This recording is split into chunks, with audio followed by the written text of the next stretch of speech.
Nama saya Kevas. Saya sudah menikah dan memiliki seorang anak yang sudah berumur hampir 2 tahun. Dan saya adalah seorang profesional yang bekerja di sebuah perusahaan tekstil.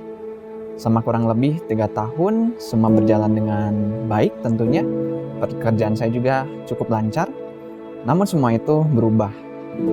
Tepatnya di awal bulan April 2020, perusahaan saya memberlakukan kebijakan untuk merumahkan semua karyawan, semua level, dan saya ikut kena dampaknya.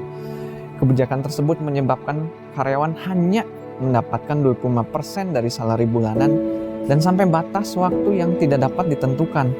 Kabar ini membuat saya syok, khawatir, mengingat saya memiliki keluarga kecil yang perlu saya penuhi biaya kebutuhan kesehariannya. Dalam keadaan normal, setiap hitungan income sudah saya alokasikan untuk memenuhi kewajiban dan untuk kebutuhan keluarga. Jumlah ini pun sudah termasuk gabungan dari penghasilan istri.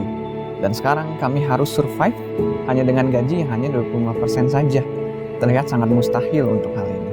Jujur saya bingung dan shock karena semua terjadi mendadak. Akhirnya saya coba tenangkan diri, doa, susun rencana tambahan pemasukan, dan juga pengaturan budgeting keluarga. Namun semua ini tetap saja tidak mencukupi untuk memenuhi kebutuhan bulanan keluarga. Di tengah kecemasan tersebut, akhirnya beberapa hari kemudian saya mendapatkan telepon dari perusahaan, di mana perusahaan meminta saya untuk masuk dengan jadwal kerja shift dan saya dapatkan 50% dari jumlah salary bulanan saya. Meskipun begitu, kebutuhan bulanan tetap tidak terpenuhi. Belum lagi saya menyadari ancaman COVID-19 masih nyata adanya. Saya harus memastikan diri saya tidak terpapar COVID di perjalanan dan di tempat kerja. Saya mencoba sharing tentang hal ini dengan teman-teman dekat saya dan meminta dukungan mereka di dalam doa. Keadaan ini mendorong saya melakukan segala upaya agar tetap dapat mencukupi minimal kebutuhan sehari-hari. Semua berawal dari tawaran teman kami untuk menjual perlengkapan kesehatan seperti masker, hand sanitizer, hingga just tip makanan.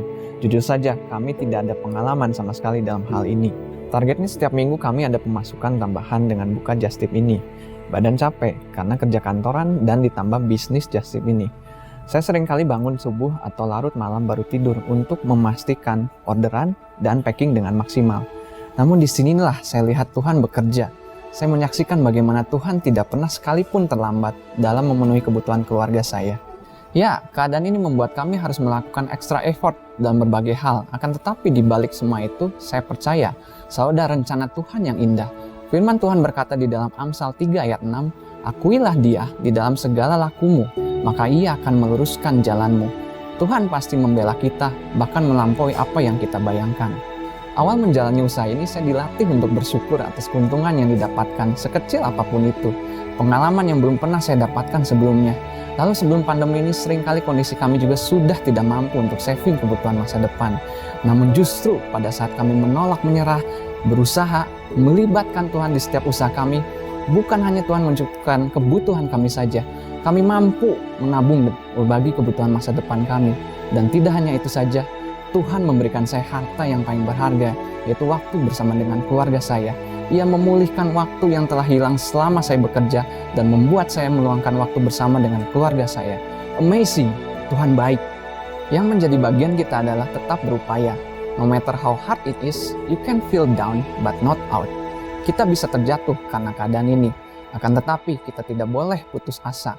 Pengharapan di dalam Tuhan tidak pernah mengecewakan.